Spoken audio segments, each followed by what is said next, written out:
Job మేళాలను ఏర్పాటు చేసి పలు కంపెనీలకు ఈ మధ్యలో సమన్వయం చేస్తూ రాష్ట్ర ప్రభుత్వమే ఇక్కడ జిల్లా కలెక్టర్ గారు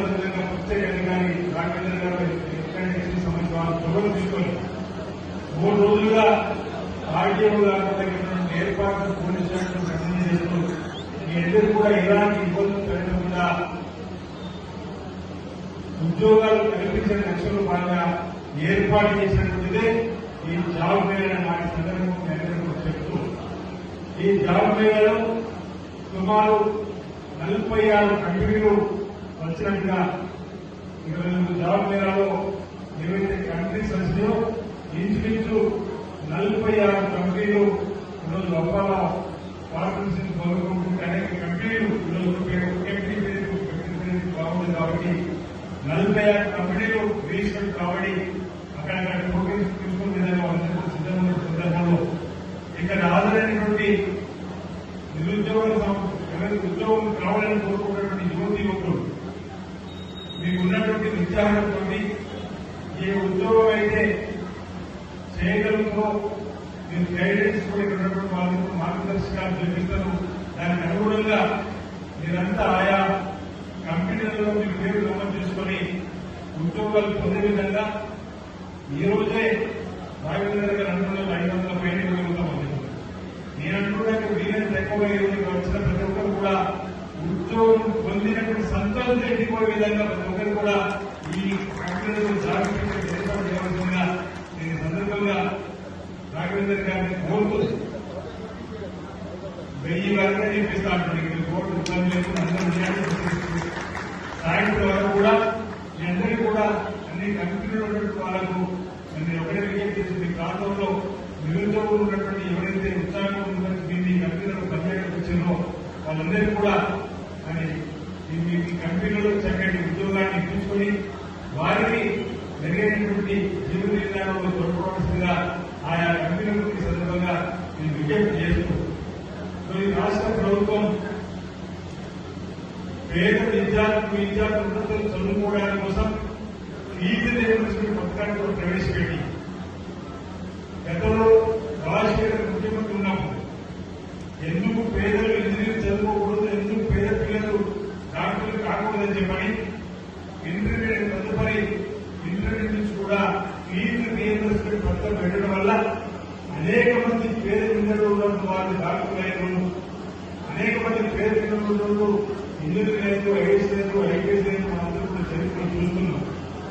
మైనార్టీలు రిజర్వేషన్ 5% చేస్తే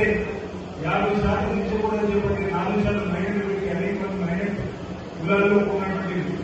చాలా మంది పేదలకు ఉన్నతులు చదువుకోవడానికి అవకాశం కల్పించినటువంటి ప్రజా పాలన అందిస్తూ ప్రజా ప్రభుత్వంగా ముందుకు పోతున్న క్రమంలో ప్రతి ఒక్కరికి వారి వారి అవకాశాలను సద్వినియోగం చేసుకునే విధంగా అవకాశాలు కల్పించడం కోసం ఈ ప్రభుత్వం మెరుగైనటువంటి విధానాన్ని అవలంబిస్తున్న నిదర్శనమైన ప్రభుత్వ జాబులను ఏర్పాటు చేసి సాధించి ఈ ప్రాంతంలో ఉన్నటువంటి పేదలకు లేదా ఈ ప్రాంతంలో ఉన్నటువంటి చదువుకోని ఉద్యోగాల కోసం దారులు లేక ఉద్యోగం చేయని ఆలోచించినప్పుడు కూడా ఏ కంపెనీలో ఉద్యోగులు తిరగని పరిస్థితుల్లో ఆ ఉద్యోగులు దరఖాస్తు పెట్టుకుంటే ఒక వస్తువులు చేసినటువంటి బాగున్నటువంటి వారికి మధ్య మార్గంగా అవకాశం కల్పించాలనే ఈ జాబ్ సందర్భంగా వినియోగించిన వారి సందర్భంగా చెప్తూ నేను ఎమ్మెల్యే ఎంపికైన తర్వాత నాకు వారకు 2006 దేవస్థానం చైర్మన్ అయినప్పుడు అనేక మంది ఉద్యోగుల కోసం దరఖాస్తు పెట్టుకునేవారు. ఓ దశలో ప్రభుత్వ ఉద్యోగుల కోసం దరఖాస్తు తీసుకొని పడాలనేటువంటి బోర్డు కూడా పెట్టే పరిస్థితులు ఏర్పడిన సందర్భంలో అనేక మందికి ఉద్యోగం వస్తే ఒక భద్రత,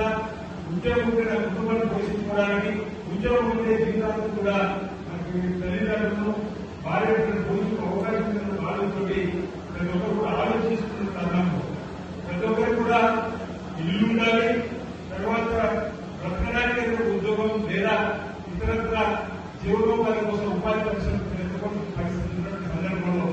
ఇలాంటి జాబులు రావడానికి ప్రాంతంలో నిరుద్యోగ యువకులకు ఒక చక్కటి సువర్ణ అవకాశం వాటి సందర్భంగా నేను చెప్తూ చాలా మంది ఇప్పుడు ఎప్పుడైన తర్వాత ఈ రోజు కూడా అనేక మంది ఉదయం వేస్తూనే 10 మంది దరఖాస్తు ఇస్తే అందులో 5 దరఖాస్తులకు ఉద్యోగం కావాలని చెప్తున్నారు. నేను ఇక్కడ ఒక సూచన చేస్తున్న యువతి యువకులు చాలా మంది ఉద్యోగం కోరుకునే తల్లిదండ్రులు కానీ ఉద్యోగం కావాలనుకునే వాళ్ళు కానీ నాకు ఉద్యోగం రావాలి ఇక్కడే ఉండాలి, నాకు ఉద్యోగం రావాలి దేవాలయం అయితే బాగుంది, నాకు ఉద్యోగం రావాలి ఇక్కడ మెడికల్ కాలేజ్ అయితే బాగుంది, నాకు ఉద్యోగం రావాలి ఇక్కడ కలెక్టర్ కార్యాలయం అయితే బాగుంది. ఈ విధంగా మనమంతా మానసికంగా ఉద్యోగం రావాలి ఇదే రేపు చుట్టుపక్కల ఉండాలని చెప్పి అనుకోవడం వల్ల కూడా కాస్త ఇబ్బందికర వాతావరణం ఏర్పడుతుంది. దయచేసి యువతి యువకులు ప్రపంచమే ఒక కుగ్రామం అయిపోయింది. ఇంటర్నెట్ వల్ల ఎక్కడ ఎంత దూరం ఉన్నా ఇక్కడ ఏం జరుగుతుందో క్షణాల్లో తెలుసుకునే వార్త సామాజిక సాధనాలను మనం చేరుకుంటాము. గతంలో ప్రయాణం చేస్తుంటే బస్సులు కోరుకునే సందర్భంలో ఇదే ప్రాంతంలో కోరుకునే అర్థం కానీ ఈరోజు క్షణాల్లో రాత్రి ఏంటంటే పొద్దు దూరించి ఉదయం వచ్చేటువంటి పరిస్థితి ఉన్నటువంటి అమెరికా 24 గంటల్లో తిరిగి నిర్వహించి వచ్చేటువంటి స్థాయిలో టెక్నాలజీ పెరిగినప్పుడు ఎక్కడ అవకాశం వస్తే అక్కడికి వెళ్ళి ఉద్యోగం చేసి మా తల్లిదండ్రులను మా పిల్లలను మా భార్య పిల్లలను చూసుకున్నటువంటి ఆలోచన మీరు వస్తే ఈ రోజు 500 1000 ఉద్యోగం చేయడానికి అవకాశం ఉంటుంది. వీళ్ళు ఈ రోజు జాబ్ చేరుకున్నాక నేను హైదరాబాద్ పోతానా అనే ఆలోచన ఉండినట్టయితే ఆ ఉద్యోగం పట్టుకోపోయే అవకాశం ఉంటుంది. ఈ మధ్యలో కలెక్టరేట్ లో ఎస్సీ సర్వీస్ కమిటీలు అనుకుంటారు. ఎస్సీ సర్వీస్ కమిటీలో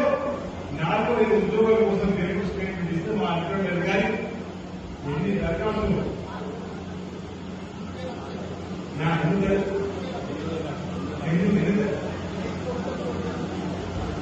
చాలా మంది చెప్తున్నారు మనందరికీ కష్టాలు కాబట్టి చెప్తున్నారు. 4 పోతే 2000 ఉద్యోగాల అప్లికేషన్ వస్తాయి. అది అటెండర్ పోస్ట్ అర్థం చేస్తున్నా. నియోజకవర్గ కేంద్రంలో ఈరోజు రాష్ట్ర ప్రభుత్వం పక్షాన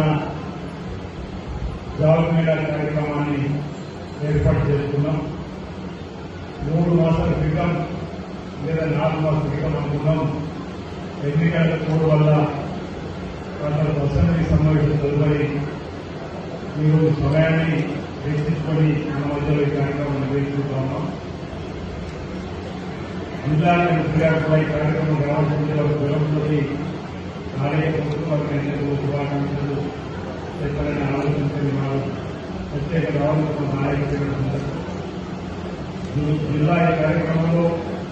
ఈ కార్యక్రమాన్ని మొత్తం నిర్వహిస్తున్నటువంటి జిల్లా ఎంప్లాయ్మెంట్ అధికారి నాగేందర్ గారు, అదేవిధంగా గౌరవ ఆర్డీఓ రాజేశ్వరి గారు, గౌరవ ఎంఆర్ఓ గారు, ఇతర అధికారి మున్సిపల్ ఎగ్జిక్యూటివ్ ఆఫీసర్గా ఉన్నటువంటి అవినాష్ గారు, మున్సిపల్ వైస్ చైర్మన్ మహేష్ గారు, గౌరవ కౌన్సిలర్ నమూదాని శ్రీనివాస్ నాయక్ స్వామి గారు,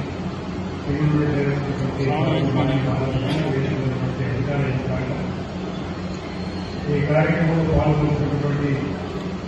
దేవుడు పట్టణ ఇతర గ్రామం చేసినటువంటి పట్టణ ముఖ్యులు, గ్రామాల ముఖ్యులు, వివిధ హోదాల నాయకత్వం ఈ జాబ్ మేళా కార్యక్రమానికి పట్టణంతో పాటు వివిధ గ్రామాలను చేసినటువంటి యువతి యువకులు, పార్టీ మిత్రులకు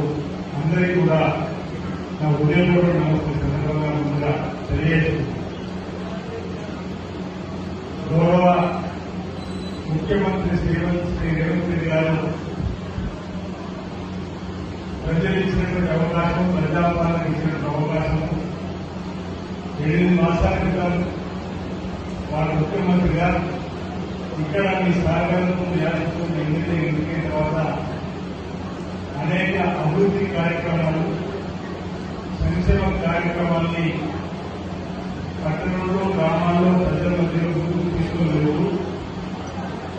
ఎన్నికలకు ముందున్నటువంటి హామీలు ఒకటి అమలు చేస్తూ ముందుకు పోతూ నిరుద్యోగ యువతి యువకులకు 2 లక్షల ఉద్యోగాలు కల్పన చేస్తామని చెప్పి ఇప్పటికే 30,000 పైసలకు ప్రభుత్వ ఉద్యోగాలు కల్పన హామీ చేస్తూ 11,000 పైసలకు మెగా డిఎస్సీ కూడా, ఆ తర్వాత గ్రూప్ 4 కానీ గ్రూప్ 2 సంబంధించినటువంటి దానిలో కూడా ఎగ్జామ్ సంబంధించినటువంటి కార్యక్రమం. ఇటీవల అసెంబ్లీలో కూడా 2 లక్షల ఉద్యోగాలు పూర్తి కల్పన చేయడం కోసం ఓ జాబ్ క్యాలెండర్ కూడా ఏజెన్సీ సందర్భంగా చూశారు. యువతి యువకులకు ప్రభుత్వ పక్షాన ఉద్యోగం కల్పనే కాకుండా ప్రైవేటు పనులకు కూడా ఉద్యోగం కల్పన చేయాలనేటువంటి లక్ష్యంలో భాగంగా ఈ వేములవాడలో ఉన్నటువంటి వేములవాడ అభివృద్ధిలో ఉన్నటువంటి నిరుద్యోగ యువతి యువకులకు